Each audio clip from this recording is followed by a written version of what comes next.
Bonjour à tous, bienvenue dans les décideurs de l'immobilier. Un décideur de l'immobilier, pas de l'immobilier, à la tribune des décideurs. Je fais un lapsus sur l'immobilier, qui est le thème en effet de cette émission. Nous avons le plaisir de recevoir Fabrice Abraham, le directeur général de Guy Hockey Immobilier. Bonjour. Bonjour. Bienvenue. À mes côtés, Merci. Robert Jules, rédacteur en chef à la tribune. Bonjour Robert. J'ai gagné un galon, Oui, je suis directeur adjoint de la oui, rédaction. c'est vrai, il y a des galons, pardon.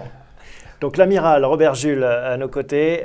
On va parler de ce beau sujet qu'est l'immobilier, mais on commence comme chaque semaine par une petite rubrique consacrée à l'actualité économique.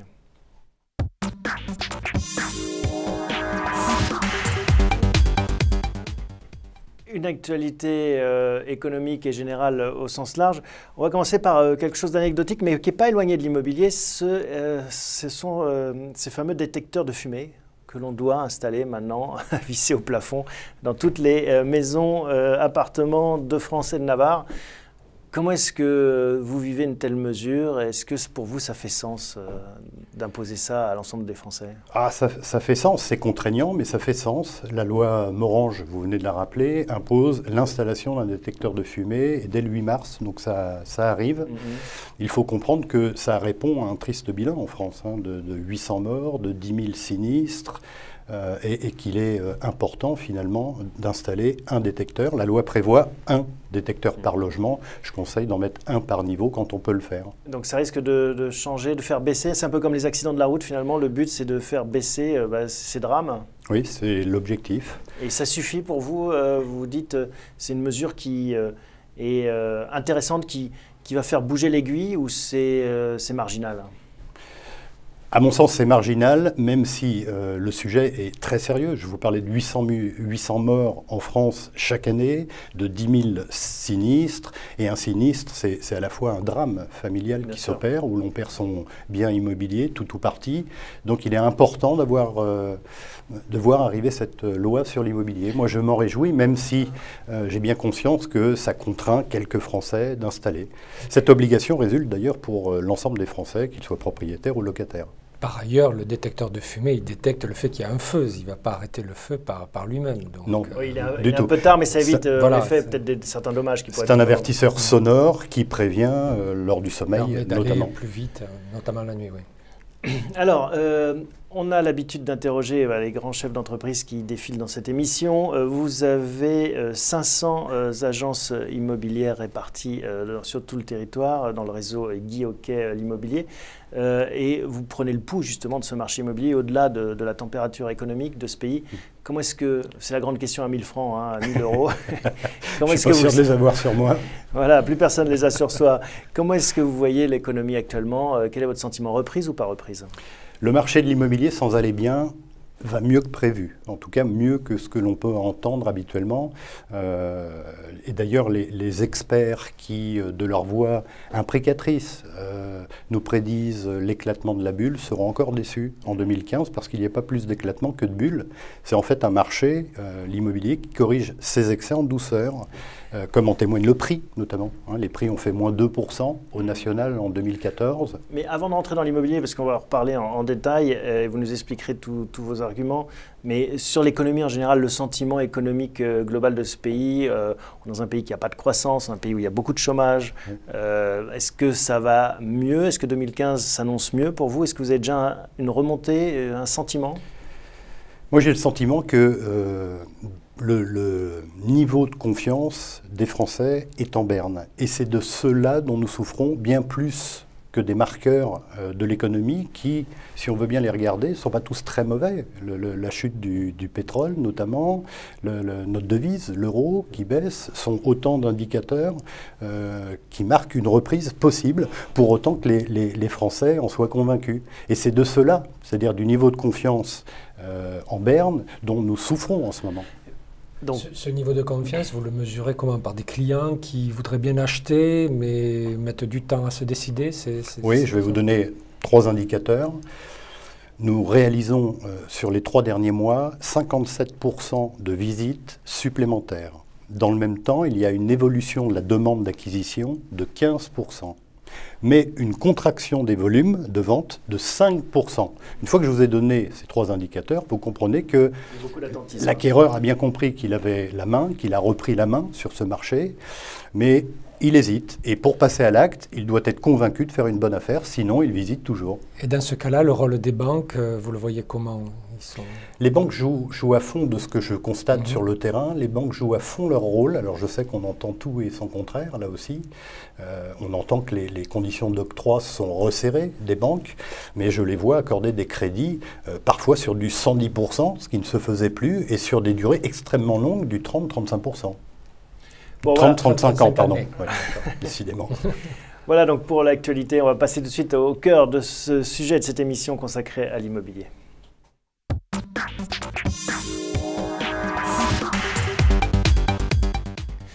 Alors, on rappelle Guy Hoquet, ce réseau de près de 500 agences. C'est le 3e, je crois, en France, oui, d'agences immobilières, une filiale de Nexity. Expliquez-nous un peu comment vous fonctionnez, quelles sont vos particularités. Le réseau Guy Hoquet, vous venez de le rappeler, est un réseau d'agences immobilières franchisées. Une marque qui est jeune, puisque nous avons fêté nos 20 ans en 2014. C'est une marque qui fédère 1600 salariés en France. L'agence immobilière recèle des métiers très différents, de la transaction, et quand je parle de transaction, c'est du neuf ou de l'ancien, mais aussi de la gestion immobilière, de la gestion locative, de la location. Sous le vocable location, vous avez encore de la location saisonnière ou de la location à l'année. Il y a plein de métiers. Il y a plein de métiers Alors, différents. Si on les prend un par un, qu'est-ce qui ralentit, qu'est-ce qui se porte bien? Parce qu'il y en a qui souffrent quand même, notamment la transaction. La transaction n'a pas les volumes de vente, effectivement, que ce qu'elle a connu, notamment lors du pic de 2011. Depuis 3 ans, nous voyons des volumes se contracter légèrement et puis des prix s'infléchir, là aussi, légèrement. Le marché qui fonctionne bien, c'est la gestion locative et la location. Et avec des paradoxes, parce que la transaction finalement baisse alors qu'il y a peu d'offres, il y a moins de construction, par exemple, oui, il y a moins de neufs sur le marché. Donc on revient à cette espèce d'attentisme. Et puis la location, pareil, le parc locatif s'est un peu contracté dans le sillage de l'augmentation des mesures un petit peu malthusiennes de Duflot, oui, et compagnie. Il est vrai que notre éphémère ministre du Logement, je dis éphémère parce qu'elle a fait 18 mois au logement avant de jeter l'éponge. On va s'en souvenir longtemps, je pense, dans l'immobilier. Mais elle a pris des mesures qui répondaient plus à de la politique, à des idéaux, qu'à l'économie ou au logement, des mesures qui étaient à l'inverse de ce qu'il fallait faire. Le résultat, c'est qu'elle a fait fuir bon nombre d'investisseurs. Prenez pour référence 2011, il y avait 18% d'investisseurs privés, 18% de 830 000 transactions. En 2014, il y a eu 11% d'investisseurs pour un marché dans l'ancien de 700 000 transactions. Ce que je suis en train de vous dire, c'est que le parc locatif privé, pour la seule année 2014, s'est asséché de 90 000 logements. Et alors comment vous pouvez nous dire que ça va bien alors que finalement l'immobilier ne va pas si mal? Parce que l'immobilier, c'est un marché de besoins plus que d'envie. Et les transactions qui se réalisent dans l'ancien aujourd'hui répondent à des besoins de mutation, de divorce, de décès, de mariage, de phénomènes plus ou moins heureux. Mais l'on achète ou on loue par besoin, plus souvent. Ce qui nous manque aujourd'hui sont les ventes dites de confort, de plaisir, comme en témoigne le marché de la résidence secondaire, qui est à la traîne. Qui est sinistré. Donc, même, on peut dire. Complètement sinistré. Avec 2 types de marchés de résidence secondaire. La résidence secondaire à 1 heure de la grande ville, là où je peux aller chaque week-end. Et puis la résidence secondaire de vacances un peu plus lointaine, mer ou montagne. Alors les 2 marchés ont beaucoup souffert, effectivement, ces 3 dernières années. Ils ont été victimes de cette hausse de la taxe d'habitation aussi. La résidence secondaire, symbole du riche, que l'on voulait matraquer, en tout cas pointer du doigt à l'arrivée de ce gouvernement. Là aussi, c'est une mesure très politique, pour ne pas dire démagogique, et qui aura encore un effet désastreux sur ce marché de la résidence secondaire, qui n'avait pas besoin de cette surtaxe de 20% pour les résidences secondaires.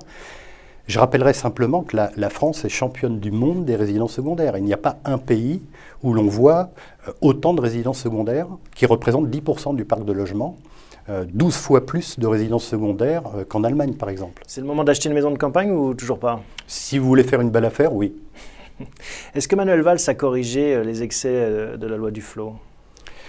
Oui, dans son plan de relance du logement annoncé en novembre 2014, j'ai l'impression que notre Premier ministre fait preuve de plus de pragmatisme que son éphémère ministre du Logement.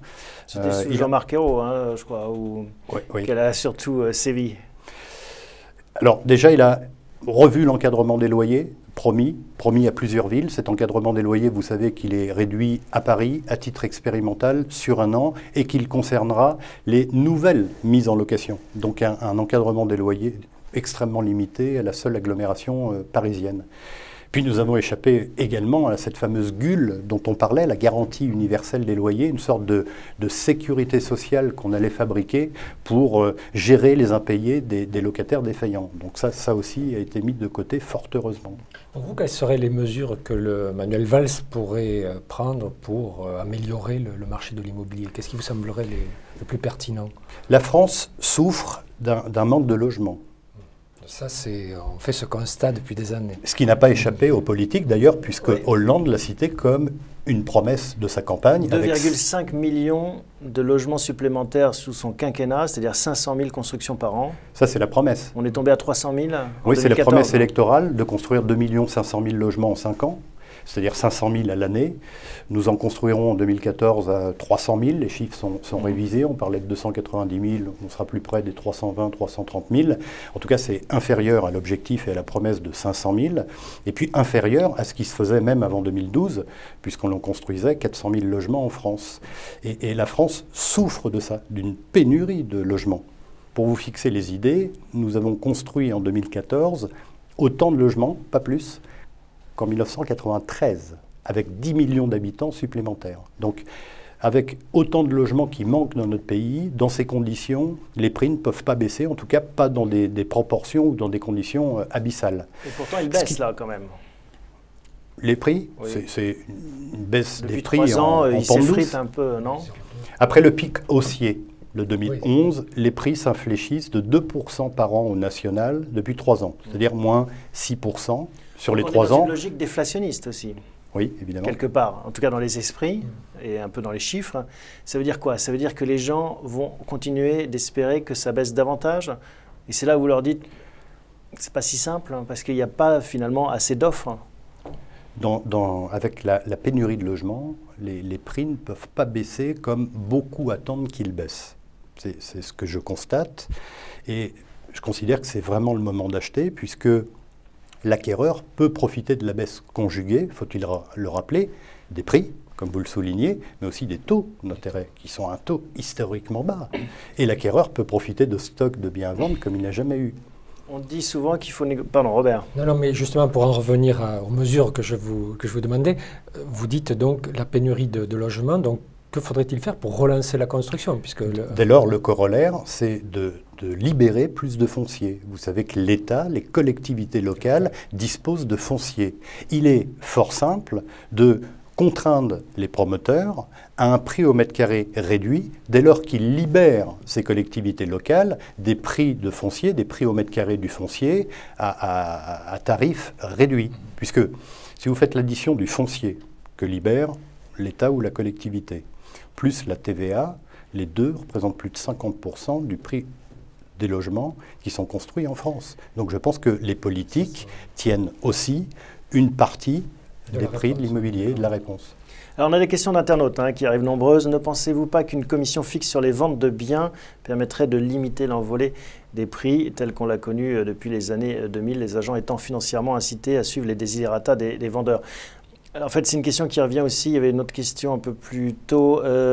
Pourquoi la vente au forfait ne se généralise-t-elle pas vous êtes payé en tant qu'agent immobilier à la commission. C'est-à-dire vous prenez un pourcentage du montant du bien. Si c'est un bien important qui vaut 2 millions, vous prendrez un pourcentage. Si c'est un bien qui vaut 200 000 euros, le même pourcentage. Pourtant, l'effort, on se dit, produit par l'agent immobilier est le même. Bien sûr. Pourquoi pas imaginer un forfait, en effet? Alors, le forfait existe dans d'autres pays, par exemple, et il n'a jamais fonctionné très longtemps, même s'il y a eu plusieurs tentatives en France.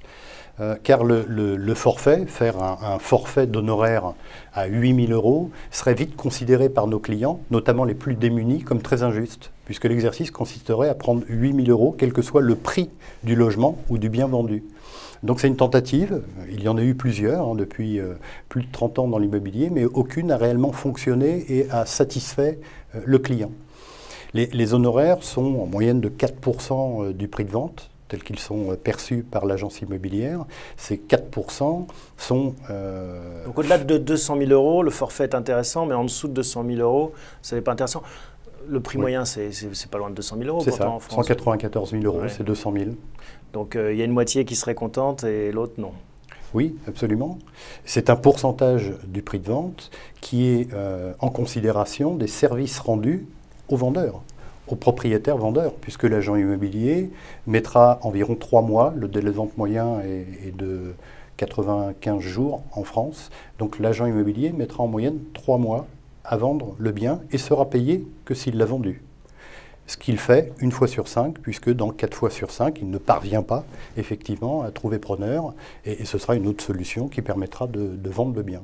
L'idée de ce forfait, c'est pas d'accélérer les transactions, de hâter, donc au sens où plus vous faites de ventes, plus en tant qu'agent vous gagnez de l'argent, alors qu'avant peut-être vous pouviez attendre de réaliser une très belle vente parce que le pourcentage était intéressant.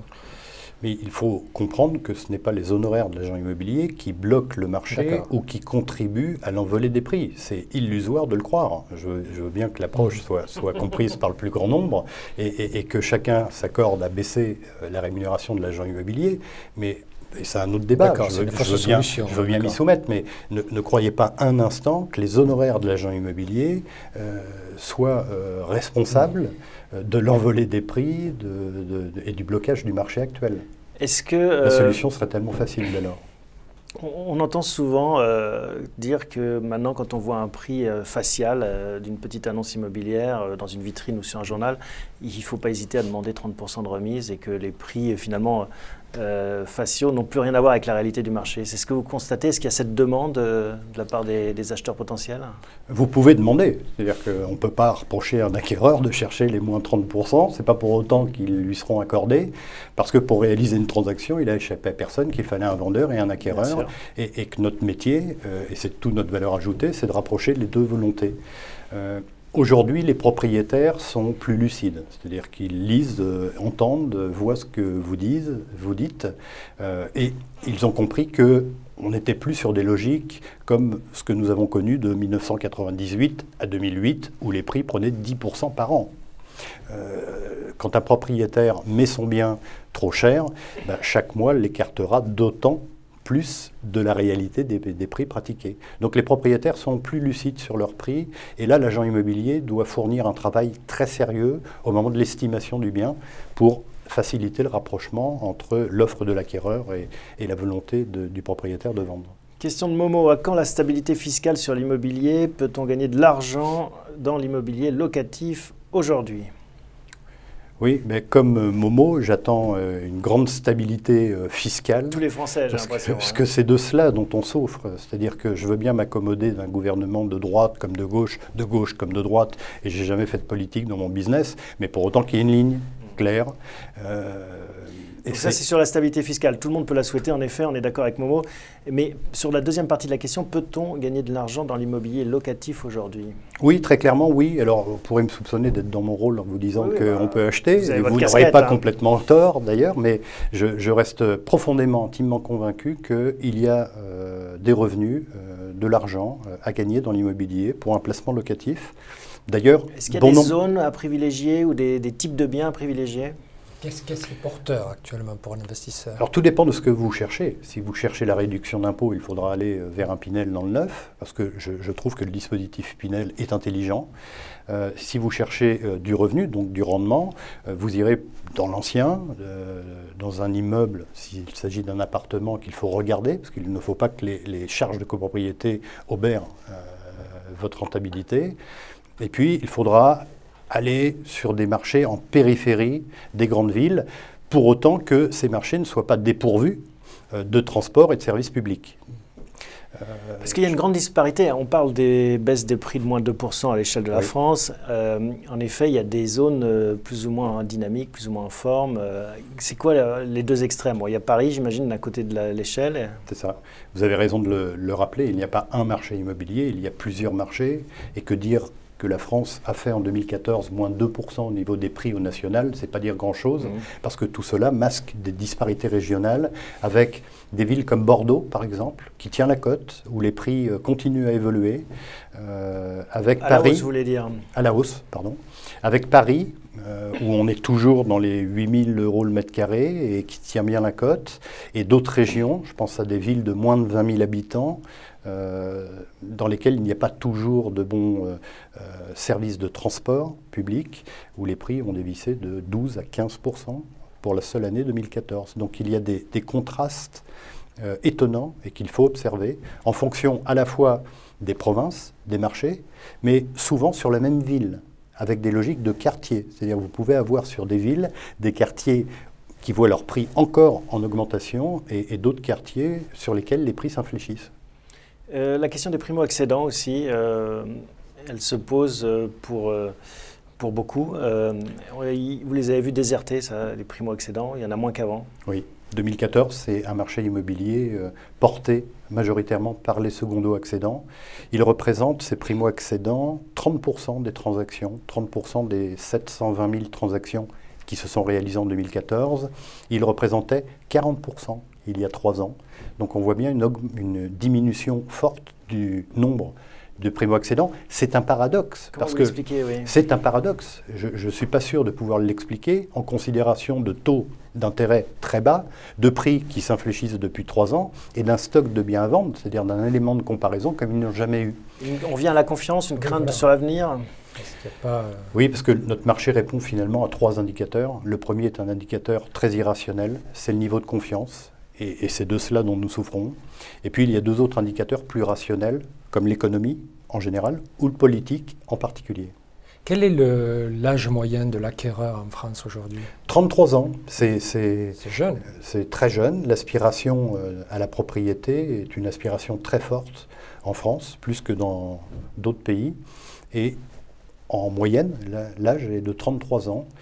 Les jeunes sont propriétaires, quand je dis les jeunes, les moins de 25 ans sont propriétaires pour 19% d'entre eux, et les plus de 70 ans sont propriétaires pour 75% d'entre eux. Donc on voit bien que c'est une aspiration qui nous colle à la peau.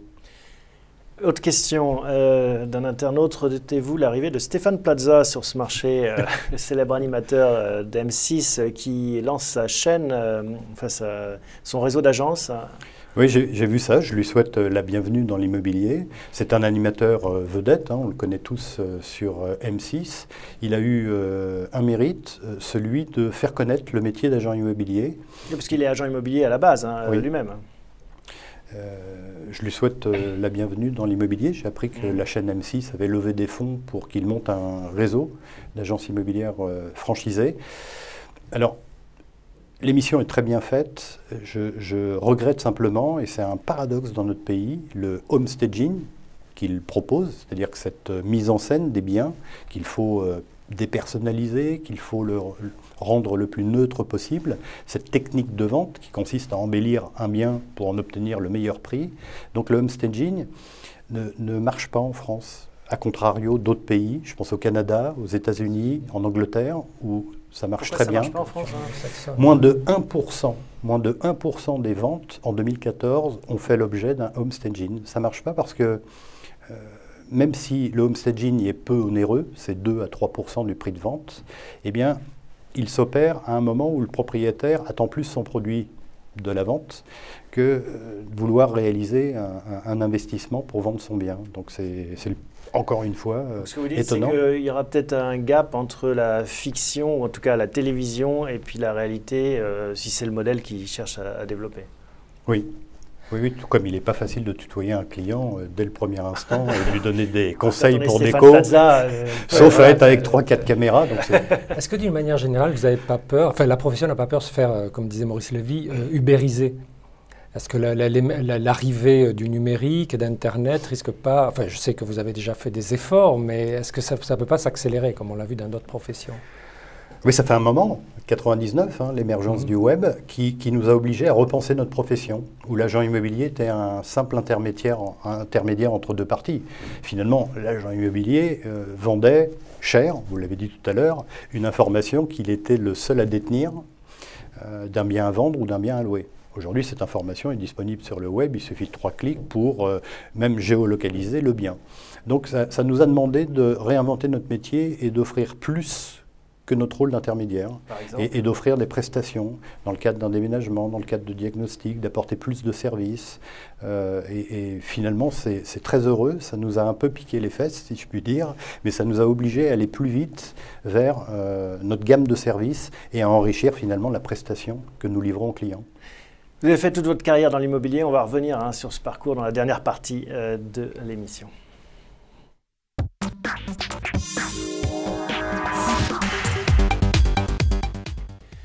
Fabrice Abraham, vous êtes le directeur général de Guy Hockey l'immobilier depuis 18 mois maintenant. Oui. Auparavant, vous avez fait une belle carrière chez Century 21. Toute votre carrière a été faite dans l'immobilier. C'était une vocation ou c'était un hasard ?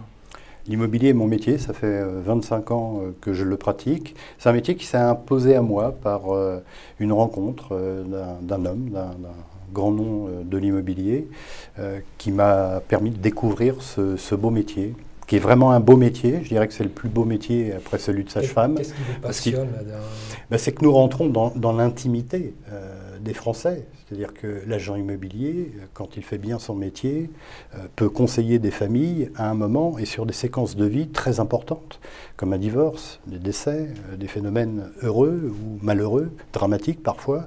Et quand ce métier est bien fait, il permet d'accompagner une famille vers la délivrance d'une solution qu'ils n'auront pas forcément ou qu'ils n'auraient pas forcément sans nous.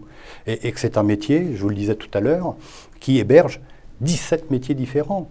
On peut vendre des fonds de commerce, encore un autre métier, du pas de porte, de la résidence de loisirs. Enfin, on peut réussir sans autre limite que celle que l'on veut bien se fixer soi-même. C'est un métier qui s'est professionnalisé Considérablement, notamment avec l'émergence de réseaux commerciaux qui ont apporté à des indépendants, parce que l'agent immobilier était un commerçant au cœur de la cité. Eh bien, ces réseaux commerciaux ont apporté une rationalisation du métier. Ils ont permis à un indépendant, qui demeure indépendant d'ailleurs, dans le réseau en franchise, d'avoir des outils, d'avoir des méthodes qui lui permettent de piloter son activité, c'est-à-dire de rationaliser son activité, d'offrir à ses collaborateurs des atouts, des outils, et puis d'offrir surtout aux clients de meilleures garanties. Et qu'est-ce qui fait qu'on réussit une carrière dans ce métier de l'immobilier? Qu'est-ce qui fait qu'on arrive à devenir comme vous le numéro 1 d'un grand réseau? Qu'est-ce qui a fait la différence, vous diriez-vous? C'est un métier qui paraît facile et beaucoup viennent à l'immobilier considérant que le métier est facile. Ils découvrent... il est ouvert en tout cas. Il est ouvert. Il permet, c'est un véritable ascenseur social parce qu'il permet aux plus démunis de diplômes de toutes origines de réussir, pour autant qu'ils en aient la volonté et qu'ils s'en donnent les moyens. Il faut un bac quand même ou... Oui, alors pour être agent immobilier, c'est-à-dire être le gérant de la société, il faut répondre à des critères d'aptitude, des critères de moralité, des conditions de moralité, et il faut effectivement un diplôme de droit ou de gestion, donc l'équivalent d'un bac plus 3 pour exercer cette profession d'agent immobilier. En revanche, pour le collaborateur de l'agent immobilier, il n'est pas demandé de diplôme. Donc ça attire beaucoup de gens. Donc c'est un métier qui attire beaucoup. Alors un peu moins ces 3 dernières années, mais dans les belles années, dans les moments les plus euphoriques, effectivement l'immobilier attirait beaucoup, avec une image de facilité, et certains découvraient à leurs dépens que ce n'est pas un métier facile. C'est un métier qui demande de la ténacité, qui demande une volonté d'apprendre, parce que les lois, la fiscalité, le juridique, notre environnement immédiat évolue très rapidement, donc il faut cette volonté d'apprendre pour réussir. Et puis, il faut de l'enthousiasme. Il faut être un vendeur. Oui, de l'enthousiasme pour accompagner des clients dans un choix qui n'est pas toujours facile à prendre ou à faire. Et vous, à titre personnel, le défi que vous vous fixez en tant que patron maintenant de Guy Hockey, quel est-il? Je suis arrivé, vous l'avez dit, à la tête de Guy Hockey il y a 18 mois et j'ai posé à mes équipes et à mes clients, mes franchisés, ainsi qu'à leurs collaborateurs, un projet que j'ai appelé le projet Vision 2020, qui consiste à faire de ce réseau une référence de l'immobilier garanti, avec un taux de notoriété à 90% et 650 agences pour obtenir un maillage optimal du territoire. Donc le projet est posé, il s'appelle Vision 2020, et j'en mesure les résultats chaque mois et a fortiori chaque année. Mais votre job est plus vraiment le même. Vous allez encore vendre des appartements ou des maisons? Parfois, ça vous arrive? Non, ça me frustre un peu. Ouais, ça doit manquer en fait Ça me quand on frustre a... un peu, parce que j'adore ça et j'adore lire le plaisir et la réalisation d'un rêve dans les yeux des clients. Et c'est ce qui me manque le plus quand on finit par vendre ce qu'ils voulaient vendre ou acheter ce qu'ils voulaient acheter, après parfois plusieurs mois de recherche. Voilà, donc pour cette tribune des décideurs consacrée à l'immobilier, merci beaucoup Fabrice Abraham de nous avoir rendu visite. Merci Robert, merci à vous pour vos questions et votre fidélité. On se retrouve la semaine prochaine, même endroit, même heure.